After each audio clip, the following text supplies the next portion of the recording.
Durante toda mi vida he preferido pasar la mayor parte de mi tiempo solo. De pequeño siempre pasaba mucho tiempo con amigos del colegio, pero siempre tenía el sentimiento de preferir estar solo conmigo mismo. A medida que fui creciendo apareció un fenómeno que a todos se nos aparece en algún punto de nuestra vida, que es el de salir de fiesta. Nunca era el alma de la fiesta ni el más guay.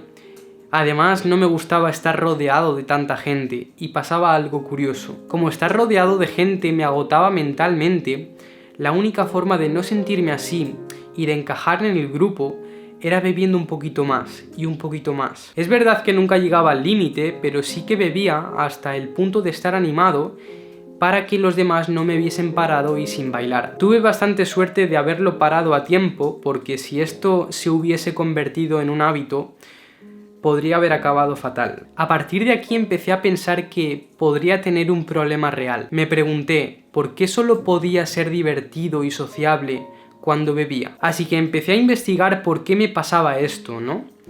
Y me encontré con una palabra: introversión. Una persona introvertida es alguien que tiende a sentirse más cómodo cuando está en entornos tranquilos y con menos estímulos sociales. Los introvertidos suelen preferir la soledad en lugar de actividades sociales. No había nada de malo en mí, simplemente era introvertido, hasta que empecé a sentir envidia por esas personas que tienen esa facilidad social, esa capacidad de captar la atención de todos y de transmitir absoluta confianza en una sala llena de gente. Estaba sumergido en la mentalidad de que no importaba lo que hiciese, que si estaba rodeado de un grupo de gente, empezaría a ponerme nervioso, mis manos empezarían a sudar y no sabría qué decir.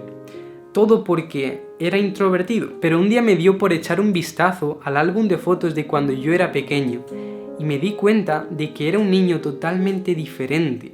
Era un niño bastante sociable. Toda esa dificultad de socializar no coincidía con ese niño de 7 años que jugaba con sus amigos y era extremadamente hiperactivo. ¿Cómo podía ser que cambiase tanto? Empecé a cuestionarme realmente mi situación. La introversión no significa ponerte nervioso, que te suden las manos y tartamudear cuando tienes que decir 4 palabras. Lo que encontré es que sí, además del hecho de que yo era introvertido, ese no era el verdadero problema.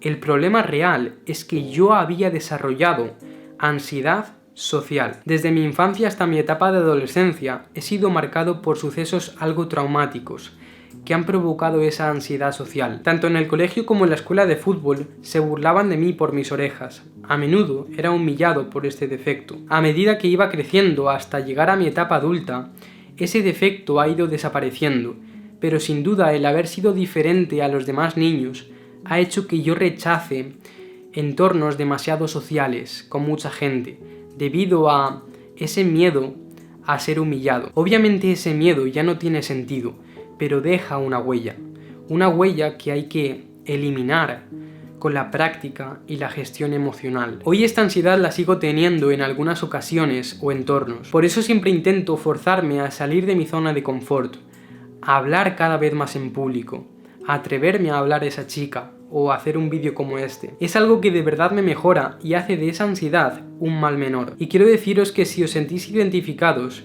que sepáis que ese defecto no determina la persona que sois. Ese defecto ha llegado para haceros más fuertes.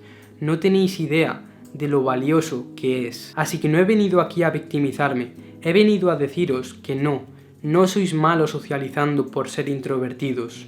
No sois peores hablando en público por ser introvertidos.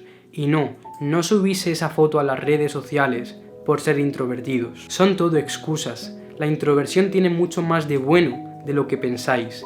Si sois introvertidos, no tenéis un problema, tenéis una maravillosa cualidad. Mientras que ser introvertido significa que te sientes agotado tras pasar mucho tiempo rodeado de gente, tener ansiedad social es evitar situaciones sociales por pánico a quedar humillado. Esto sí es un problema. Por ello, la introversión y la ansiedad social no tienen nada que ver una con la otra. Lo que quiero reflejar es que hay un mito muy grande con el tema de la introversión, y es que se cree que ser introvertido está directamente relacionado con no ser hábil socializando. No tiene nada que ver. La verdad es que aunque los introvertidos suelen hablar menos, suelen expresarse más profundamente, son más reflexivos y la calidad de sus palabras es mayor debido a que piensan mejor lo que van a decir. Ser bueno en las relaciones sociales es una habilidad como cualquier otra, no es una forma de ser. Y si has desarrollado ansiedad social como yo, sé consciente de que no has nacido con ella, y que al igual que ha venido, también puede irse. De lo que he podido experimentar, la forma de erradicar esta ansiedad social es a través de 3 pasos, 3 soluciones. El primer paso es entender la emoción negativa, la emoción que genera esa ansiedad, utilizando un maravilloso método que yo recomiendo al 100%,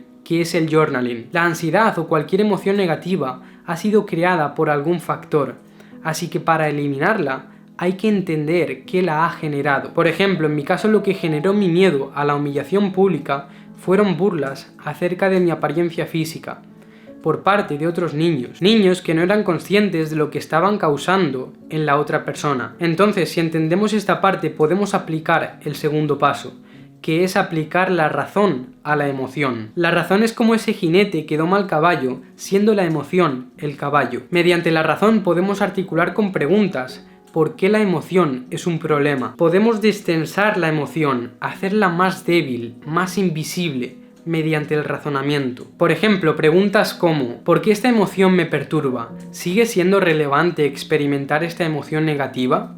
Y más importante, ¿esta emoción le pertenece a mi yo del presente o le pertenece a mi yo del pasado? Mediante este tipo de preguntas podemos entender que en mi caso, ese miedo a ser humillado ya no tiene sentido, ya que el contexto es totalmente diferente al que era con 13, 14, 15 años. Una etapa más inmadura en la que los niños suelen ser más crueles. Ya no hay niños inmaduros, no hay una falta de confianza o de autoestima en mí mismo.